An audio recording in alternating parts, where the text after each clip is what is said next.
Salli ala nabiyyina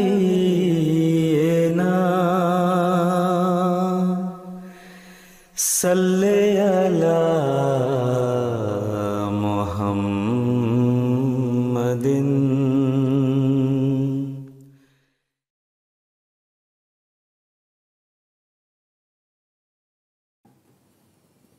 Ketika Nabi sallallahu alaihi wasallam berusia 40 tahun, beliau menerima wahyu yang pertama.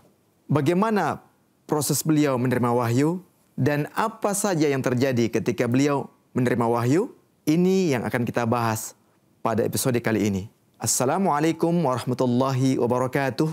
Pemirsa MTA yang berbahagia, mari kita bersama-sama mengikuti jejak Sang Rasul.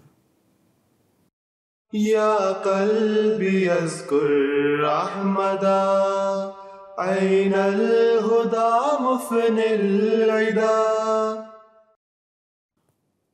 اللهم صل على محمد وعلى آل محمد كما صليت على إبراهيم وعلى آل إبراهيم إنك حميد مجيد.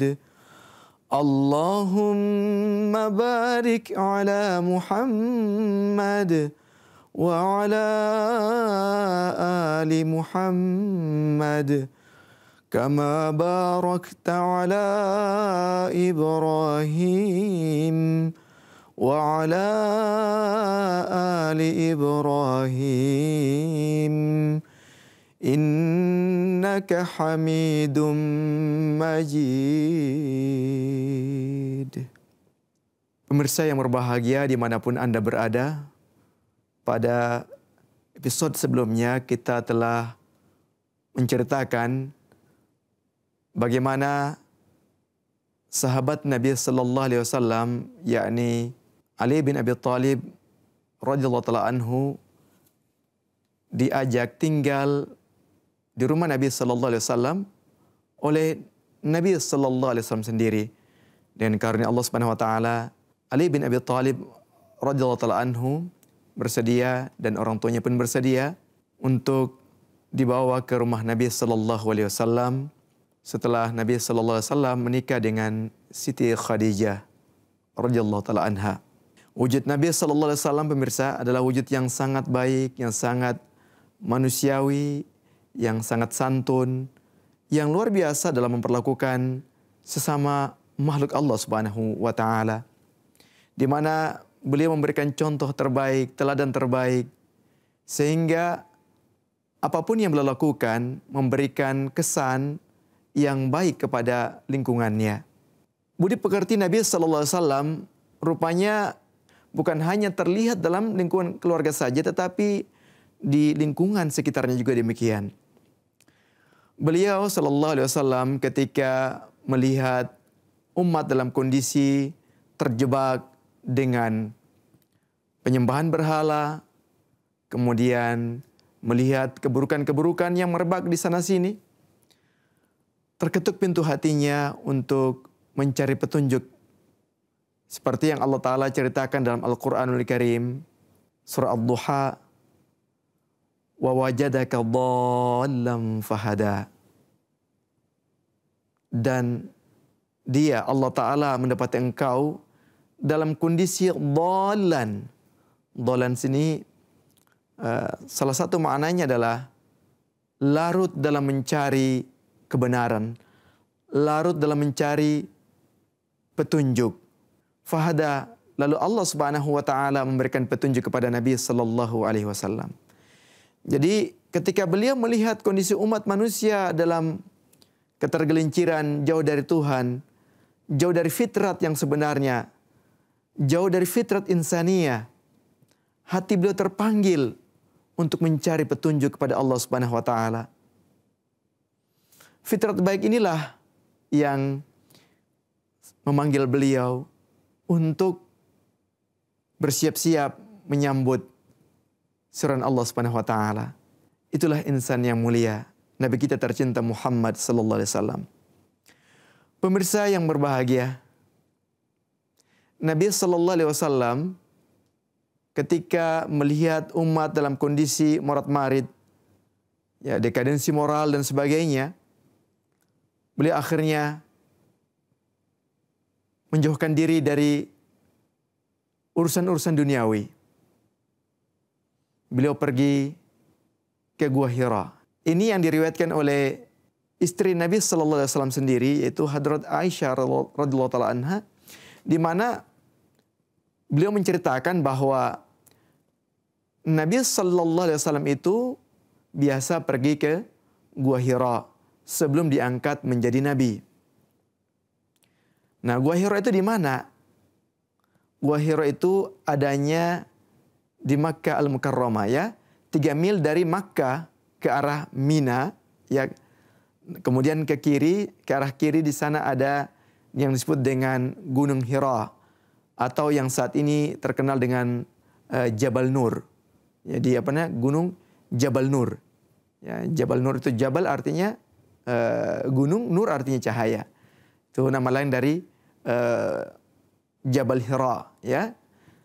Itu di sana ada satu tempat yang kira-kira bisa diisi oleh 4 atau 5 orang, yaitu yang disebut dengan Gua Hira. Luar biasa. Kecil tempatnya, tetapi di sana biasa Nabi sallallahu alaihi wasallam bermunajat di sana, bertahannuts di sana. Dalam riwayat dikatakan bahwa awwalu ma budi'a bihi Rasulullah sallallahu alaihi wasallam minal wahyi ar-ru'yatus salihah fin naum. Dikatakan bahwa wahyu yang pertama-tama diberikan kepada Nabi sallallahu alaihi wasallam adalah ar-ru'ya salihah. Ya, mimpi yang baik, mimpi yang benar fin naum, dalam waktu tidur beliau. Wa kana la yara ru'yan. Nabi sallallahu alaihi wasallam tidak melihat ru'ya illa ja'at mithla falaqis subh. Falaqis subh, bahwa beliau tidak melihat ru'ya itu melainkan ia datang seperti fajar yang menyingsing, ya, begitu terangnya. Wa hubbiba ilaihil khala. Nah, setelah datang mimpi yang benar itu, ru'yatus salihah itu, Nabi sallallahu alaihi wasallam itu dibuat cinta oleh Allah Subhanahu wa taala untuk al-khala, untuk selalu berkhalwat, untuk menyendiri, mendekatkan diri kepada Allah Subhanahu wa taala. Dalam riwayat dikatakan wa kana yakhlu bi ghari Hira. Maka Nabi sallallahu alaihi wasallam itu beliau berkhalwat di Ghar Hira, di Gua Hira. Fayatahannatsu fihi, lalu beliau bertahannuts di dalamnya. Wa huwa at-ta'abbud. Ya, di mana di situ beliau melakukan pendekatan kepada Allah Subhanahu wa taala al-layali dzawatil adad, untuk pada malam-malam untuk beberapa hari. Qabla, sebelum beliau itu yanzi'ala ahlihi, sebelum beliau kembali kepada keluarga beliau. Nah, ini untuk apa? Untuk beliau mengambil bekal kembali. Nabi SAW demikian terus melakukannya sampai datang kebenaran, datang wahyu yang Allah Ta'ala berikan kepada beliau. Yaitu di mana Allah Subhanahu wa taala mengutus malaikat Jibril alaihissalam, lalu memerintahkan kepada Nabi SAW untuk berkata, ya, untuk membaca. Di mana Nabi SAW diperintahkan untuk Iqra. Wahai Muhammad, bacalah engkau. Tetapi Nabi SAW tidak mampu untuk membaca. Beliau menjawab, ma ana biqari. Aku tidak bisa membaca. Kemudian malaikat Jibril mengajak beliau kembali untuk membaca. Tetap jawabannya ma ana biqari. Kemudian beliau Jibril alaihissalam memeluk Nabi SAW, meminta lagi Nabi SAW untuk membaca. Untuk membaca apa? Membaca ayat-ayat Allah Subhanahu wa taala, untuk membaca ayat-ayat Allah Subhanahu wa taala yang sangat masyhur dalam dunia Islam sebagai ayat yang pertama kali turun kepada Nabi SAW, yaitu surah Al-Alaq. Di mana Allah Subhanahu wa taala berfirman, A'udzu billahi minasyaitonir rajim. Iqra bismi rabbikal ladzi khalaq. Khalaqal insana min 'alaq. Iqra wa rabbukal akram. Alladzi 'allama bil qalam. 'Allamal insana ma lam ya'lam. Ini ayat pertama, ya surat pertama, ayat pertama, 5 ayat pertama yang diterima oleh Nabi sallallahu alaihi wasallam. Perintah pertama, Iqra, bacalah. Bismi rabbikal ladzi khalaq, dengan nama Tuhan engkau yang telah menciptakan. Khalaqal insan min 'alaq, yang telah menciptakan manusia dari segumpal darah. Iqra, bacalah. Wa rabbukal akram, dan Tuhanmu yang maha mulia. Alladzi 'allama bil qalam, yang telah mengajarkan dengan pena.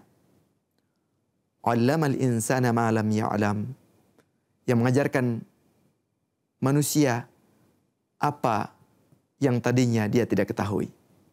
Ini adalah ayat-ayat pertama yang turun kepada Nabi sallallahu alaihi wasallam. Pemirsa, begitu Nabi sallallahu alaihi wasallam menerima wahyu ini, beliau kembali ke rumah dan dalam kondisi beliau sangat khawatir, sangat takut.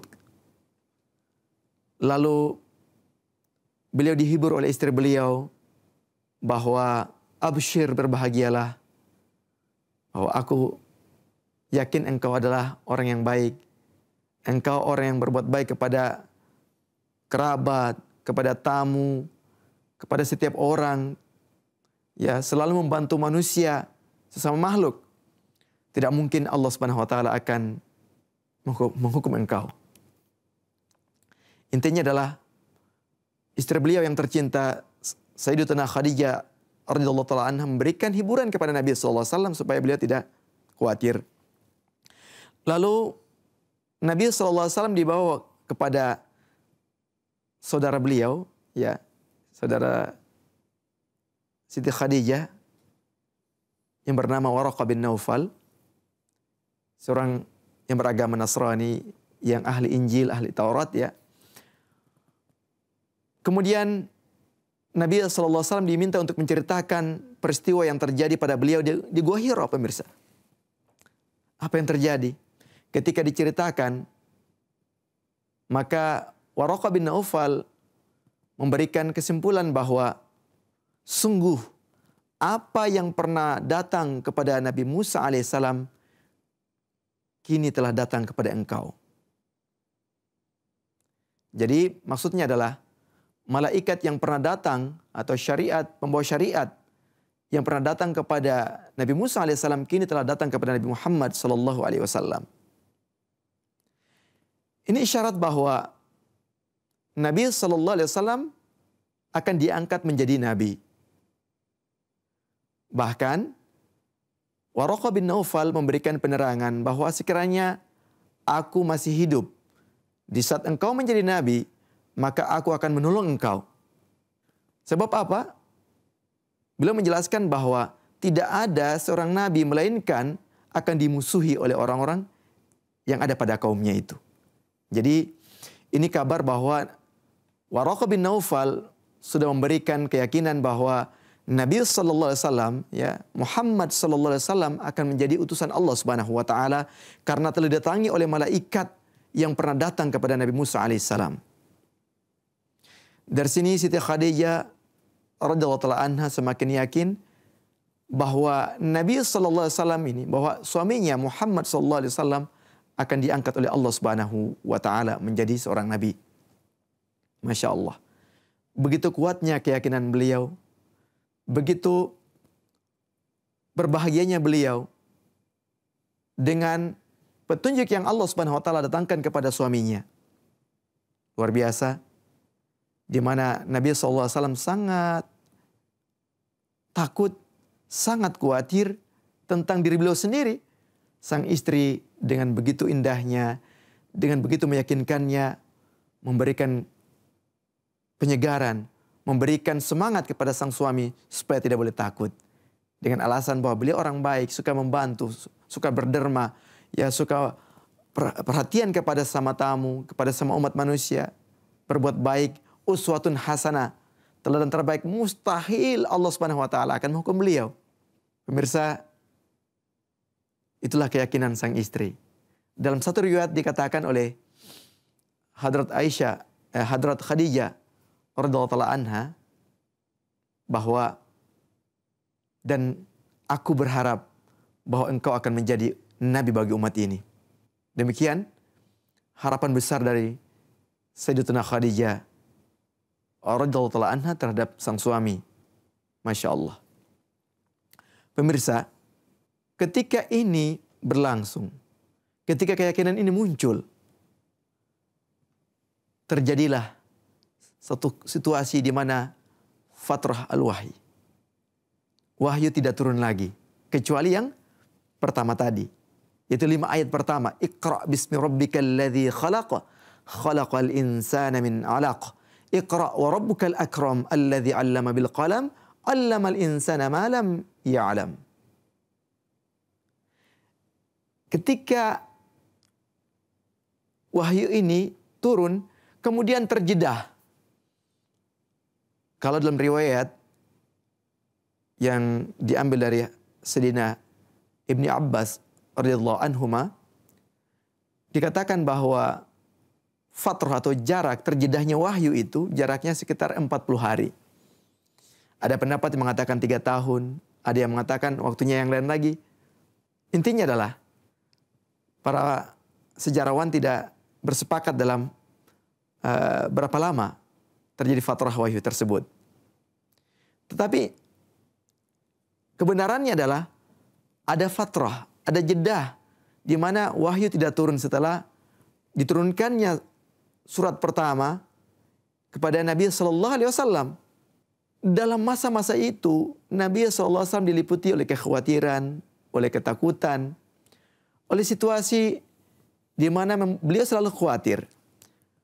Suatu ketika beliau dalam kondisi mulai reda ketakutannya, diriwayatkan bahwa Nabi SAW bercerita, "Baina ana amshi," ketika aku sedang jalan-jalan, "idh sami'tu sautan minas sama." Tiba-tiba saya mendengar satu suara dari langit. Farafa'tu basari. Lalu aku angkat pandanganku. Fa'idha al-malaku.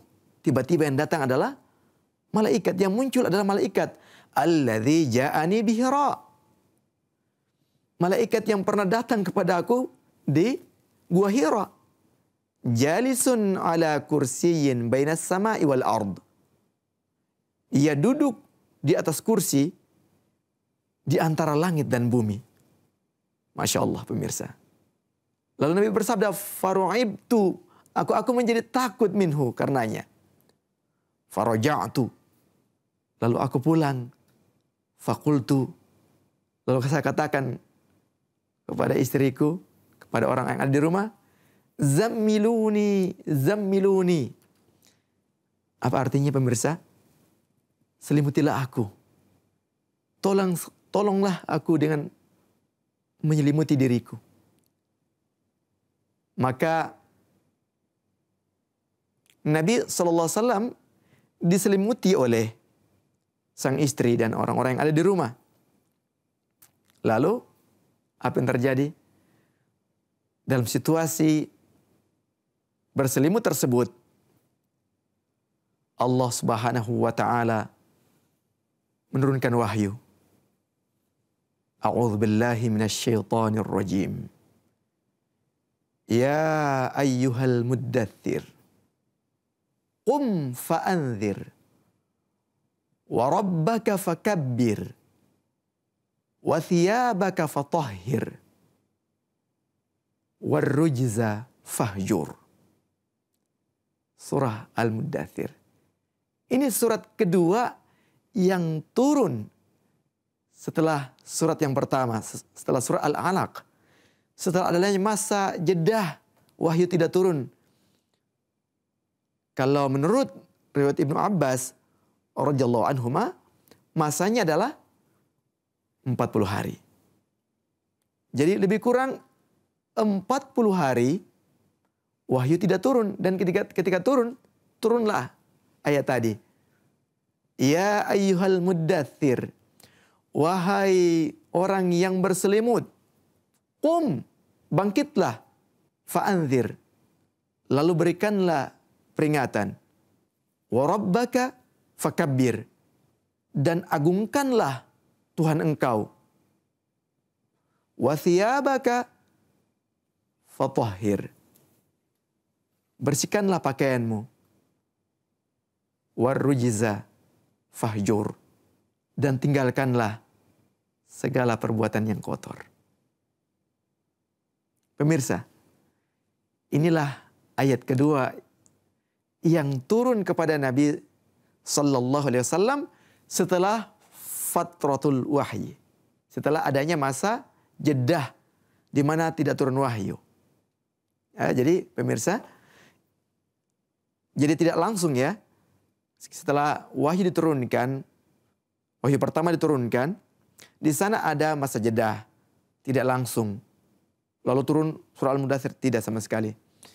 Para ahli berselisih, ada yang menyatakan 3 tahun, ya, ada yang mengatakan 40 hari. Tapi riwayat yang disampaikan oleh Hadrat Ibnu Abbas radhiyallahu ta'ala anhuma dikatakan 40 hari. Pemirsa, itulah sekilas bagaimana Nabi sallallahu alaihi wasallam menerima wahyu yang pertama kali. Nah, setelah wahyu ini turun, setelah surah Al-Muddaththir ini turun, Allah Subhanahu wa taala tidak lagi memberikan masa fatrah ini, masa fatrah wahyu. Wahyu turun selalu, ya. Selalu turun kepada Nabi sallallahu alaihi wa alihi wasallam. Ya. Inilah sekilas ya tentang turunnya wahyu kepada Nabi sallallahu alaihi wasallam di masa-masa awal.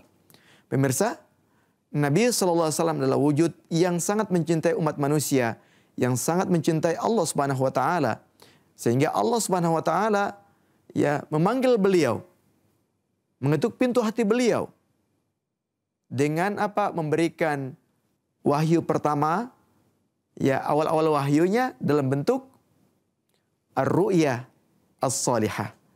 Ru'ya yang benar, yang baik. Kemudian di dalam hati Nabi SAW diresapkan kecintaan untuk selalu berkhalwat. Sebagaimana dalam hadis katakan, wa hubbiba ilaihil khala. Setelah Nabi SAW mendapatkan mimpi yang benar, maka hati beliau itu dibuat cinta untuk berkhalwat, untuk dekat kepada Allah Subhanahu wa taala. Fakana yakhlu bihira, ya bigharil hira. Lalu beliau itu berkhalwat di Gua Hira. Artinya apa?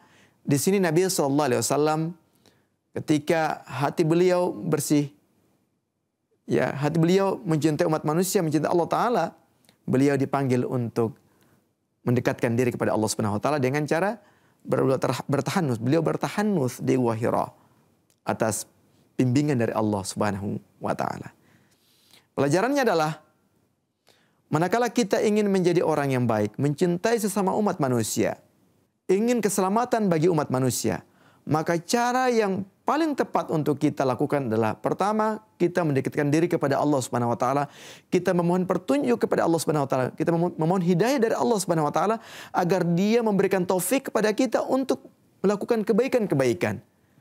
Sebagaimana dicontohkan Nabi ketika beliau melihat situasi umat dengan penuh belas kasih, karena di sana mengalami dekadensi moral dan sebagainya. Beliau mencari petunjuk. Beliau mendekatkan diri kepada Allah Subhanahu wa taala. Lalu Allah Subhanahu wa taala memberikan petunjuk kepada beliau. Kemudian Allah Subhanahu wa taala memberikan wahyu kepada beliau setelah Allah Subhanahu wa taala menghendakinya.